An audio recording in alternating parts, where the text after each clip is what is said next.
ኢትዮ ቴሌኮም በ6 ወራት 85 ቢሊዮን ብር አገኘ። ኢትዮ ቴሌኮም የ2018 ዓመተ ምህረት የመጀመሪያ 6 ወራት ማለትም ከነሐሴ 2017 እስከ ታህሳስ 2018 የሥራ አፈጻጸም ሪፖርቱን ይፋ አድርጓል። ኩባንያው በዚህ ግማሽ ዓመት ውስጥ 85.02 ቢሊዮን ብር ማግኘቱን የገለጸ ሲሆን ይህም ካለፈው ዓመት ተመሳሳይ ወቅት ጋር ሲነጻጸር የ37 በመቶ ከፍተኛ ጭማሪ ታየበት መሆኑም ታውቋል። የደንበኞች ቁጥርና የአገልግሎት ስርጸት ኩባንያው በአዲሱ ቀጣዩ አድማስ 2028 ስትራቴጂ መሰረት ባከናወናቸው ተግባራት የአጠቃላይ ደንበኞችን ቁጥር ማሳደግ ችሏል። በሪፖርቱ መሰረት የሞባይል ድምጽ ደንበኞች በ8.1% በመጨመር 84 ሚሊዮን ደርሰዋል። የሞባይል ዳታና ኢንተርኔት ተጠቃሚዎች በ12.7 በመጨመር 49 ሚሊዮን ደርሰዋል። የመደበኛ ብሮድባንድ ደንበኞች 19.2 እድገት በማሳየት 934.7 ደርሰዋል። በአጠቃላይ በሀገሪቱ የቴሌኮም አገልግሎት ስርጸት መጠን 77.1 በመቶ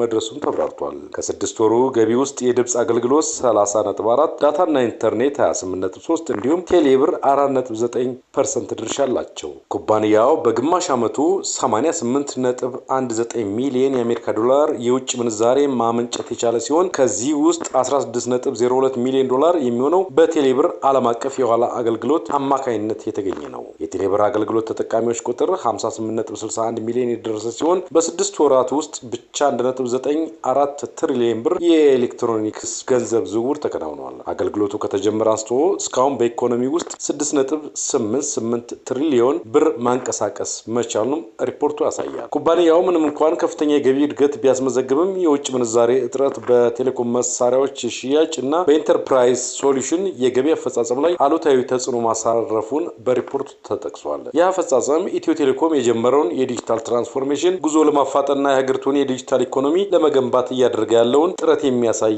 መሆኑ ተብራርቷል። የባህል አምባሳደርነትን የሚያሳድግ አዲስ ቅርንጫፍ ሊከፍት መሆኑን ዮዳ አቢሲኒያ አስታወቀም።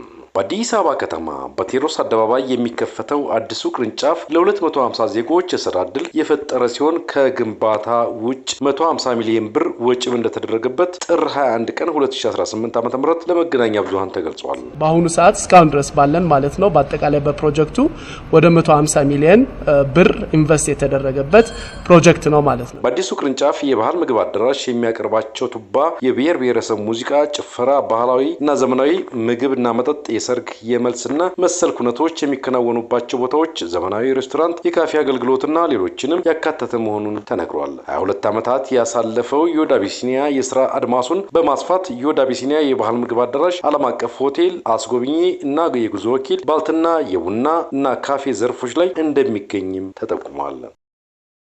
በቅርብ የካናዳ ጠቅላይ ሚኒስትር፣ የኮሪያ ጠቅላይ ሚኒስትር፣ የአየርላንድ ጠቅላይ ሚኒስትር ከነኚህ በፊት ደግሞ የናይጄሪያ ኦባሳንጆ በስልጣን ላይ በነበሩበት ጊዜ ሳይሆን ከስልጣን በተነሱበት ጊዜ መጥተዋል። እንደገና ከንጉሶች ደግሞ ንጉስ የሞናኮ ንጉስ የኛን ሀገር ጎብኝተዋል። ከሌሎች ደግሞ ከዓለም አቀፍ ድርጅቶች ደግሞ የአይኤምኤፍ ፕሬዝዳንት የኛን ቤት ጎብኝተዋል። የፊፋ ፕሬዝዳንት ሴፍ ብላተር እኛ ጋር ተጎብኝተዋል። የአፍሪካው ጠቅሼ ማልጨርሳቸው በጣም ብዙ መሪዎች መጥተው የሀገራችንን ባህል፣ ታሪክ፣ የሀገራችንን ገጽታ በደንብ በሚገባ አይተው አድንቀው አስተያየት ሰጥተው ሄደዋል። በቀጣይ ይሰማራባቸው ካቀዳቸው ስራ ዘርፎች በተጨማሪ ዮዳ አቢሲኒያ ኢኮሎጂ ግንባታ ላይ ይገኛል ተብሏል። አዲሱ ቅርንጫፍ ነገ ቅዳሜ ጥር 23 ቀን 2018 ዓ.ም በድምቀት እንደሚመረቅ ተብራርቷል። የዛን ቀን የኛ እንግዶች ናችሁ፣ እንድትመጡ ጋብዘናችኋል። በሙያችሁም ከፈለጋችሁም በተጋባዥነታችሁ እግዚአብሔር ይስጥልን። አመሰግናለሁ።